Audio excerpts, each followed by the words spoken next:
Agriculture price policy જે છે શું કરે છે સરકાર? ટેકાના ભાવ. એગ્રીકલ્ચર પ્રાઇસ પોલિસીના ફાયદા શું છે?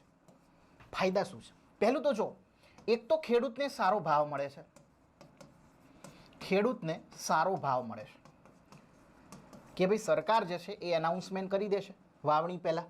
રવિ સિઝન અને ખરીફ સિઝન, આ બે સિઝનમાં સરકાર શું કરે છે? વાવણી પહેલાં જાહેર કરી દેશે કે ભાઈ ઘઉંનો ભાવ 1 મણના 400 રૂપિયા રહેશે.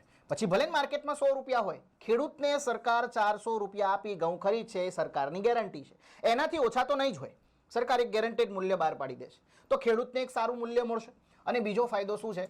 સરકાર બફર સ્ટોક મેન્ટેન કરે છે. શું મેન્ટેન કરે છે? Buffer stock. Buffer stock. Buffer stock શું છે દોસ્તો? જ્યારે સરકાર આ 400 રૂપિયા ઘઉં ખરીદે છે, આ 400 રૂપિયા ઘઉં કોણ ખરીદે છે? આ 400 રૂપિયા ઘઉં ખરીદે છે એ સરકારની એક એજન્સી છે જેનું નામ છે ફૂડ કોર્પોરેશન ઓફ ઇન્ડિયા, જેની સ્થાપના 1965ની અંદર થઈ હતી, ત્રીજી પંચવર્ષીય યોજના દરમિયાન.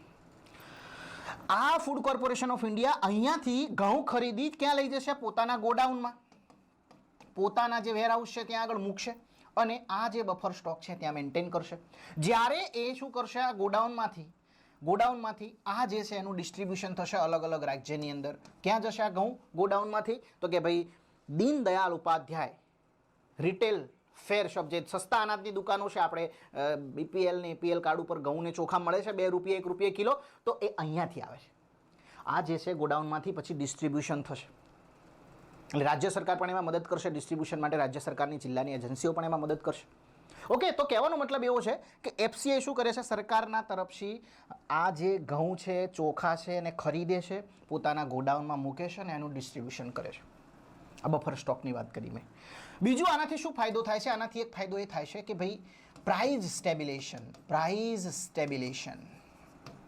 અથવા પ્રાઇઝ સ્ટેબિલિટી, ભાવની સ્થિરતા. માર્કેટમાં કદાચ કોઈ વસ્તુના ભાવ અચાનકથી વધી જાય છે અથવા અચાનકથી ઘટી જાય છે તો આ કામમાં આવે છે. જેમ કે ડુંગળીના ભાવ ખૂબ વધી ગયા અથવા ટામેટાના ભાવ ખૂબ વધી ગયા, તો સરકારે શું કર્યું? પોતાના ગોડાઉનમાં પડેલા ટામેટા અથવા કદાચ પોતાના ગોડાઉનમાં નથી તો આયાત કરીને પણ બફર સ્ટોકમાં મૂકવામાં આવશે અને પછી એને માર્કેટમાં નાખવામાં આવશે. કારણ કે માર્કેટમાં ટામેટાની અછત થઈ ગઈ. અચાનકથી અછત થવાના કારણે માંગ તો એટલી જ છે, લોકોને ટામેટા ખાવા છે, પણ ટામેટા માર્કેટમાં છે જ નહીં, તો શું થવાનું? ભાવ વધવાનો. આઈડિયા આવે છે? તો કહેવાનો મતલબ એવો છે કે ભાવની સ્થિરતા અહીં આગળ જોવા મળશે. ક્લિયર થાય છે? ઓકે, તો આ રીતે જે બફર સ્ટોકમાં માલ પડ્યો છે માર્કેટમાં નાખવાનો અને ભાવને શું કરવાનો? થોડાક સ્થિર કરવાનો પ્રયત્ન કરવાનો.